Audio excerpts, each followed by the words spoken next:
Good day. Welcome to the lecture series on programming for problem solving. I am Dr. Kotlingam with SRM IST. In the previous lecture, we have seen about creating algorithms. Now, let us see about drawing flowcharts.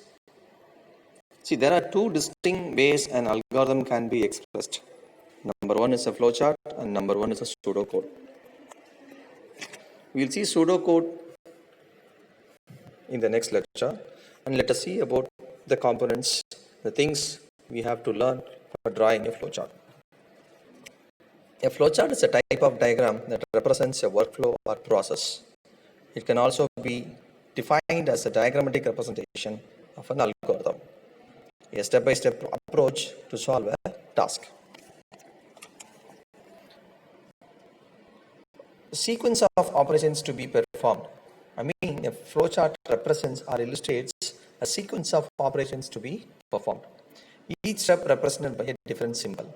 I mean, for carrying out operations, there are notations for every single step. The symbols are linked together by arrows, which are easy to understand the diagrams. And flowcharts are clear documentation for processing any algorithms, which also helps us to clarify the understanding of the process. I mean, a set of instructions can be converted into an algorithm. An algorithm can be implemented through any programming language.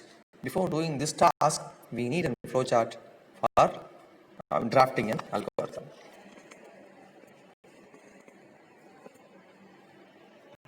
As I said earlier, there are n number of flowchart symbols are there.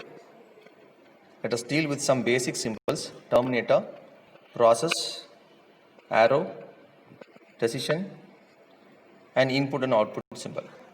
See, this terminator used to represent the start and end of a program with the keywords begin and end.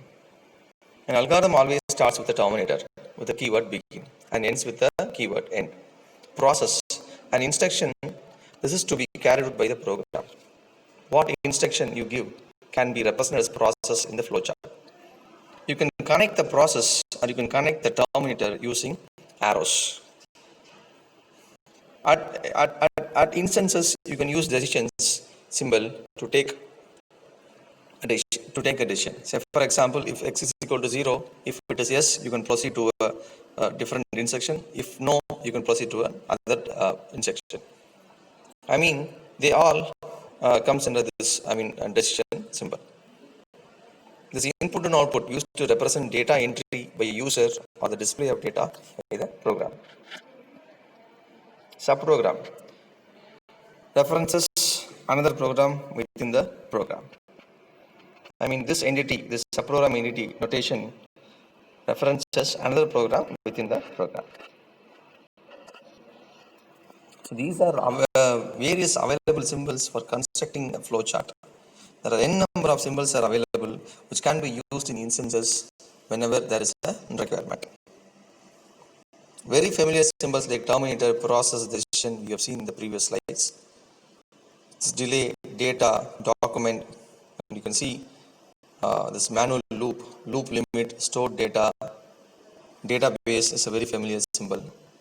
So these symbols can be used whenever there is a requirement comes in your entire instruction set.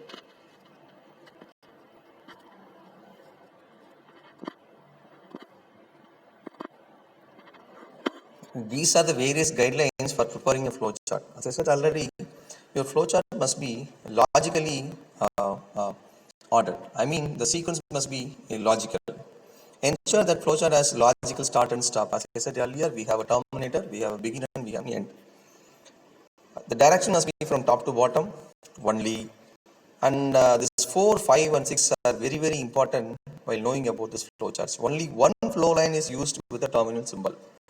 That is, only one flow line has to be used with the terminal symbol. And only one flow line should come out of a process symbol. In the sense that there should not be n number of flow lines should come out from a process symbol. There must be only one flow line should come out from a process symbol. And only one flow line should enter a decision symbol.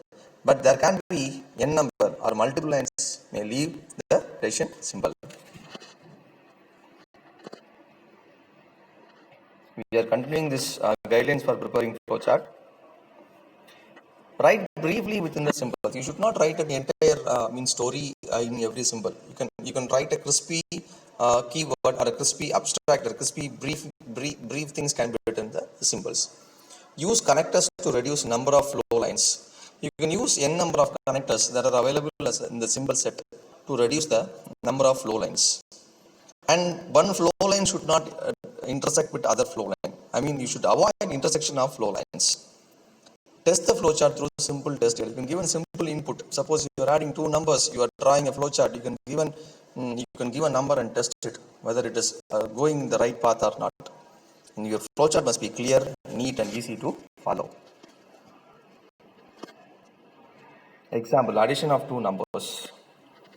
See here, we have a start symbol and we have an input symbol, that is number 1 and number 2, and sums equal to number 1 plus number 2. You can see the flow from start to end, how it progresses, and you can see the notations, how it differs for an input symbol and for a process symbol and for a terminal symbol. See, this process symbol I told you in the previous slides, right? Here you can see that input number 1, number 2, and this print sum.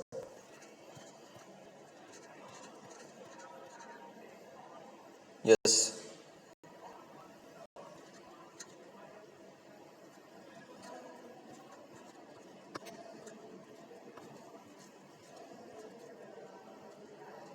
Yeah. For your references, I went back and shown that how the symbols has been used. This process symbol sums equal to number plus 1, number 1 plus number 2, and this data symbols print sum and input number 1, number 2 are within the the data symbols. The flow starts from start to end. This is how a simple flowchart can be represented. See you in the next lecture. Thank you.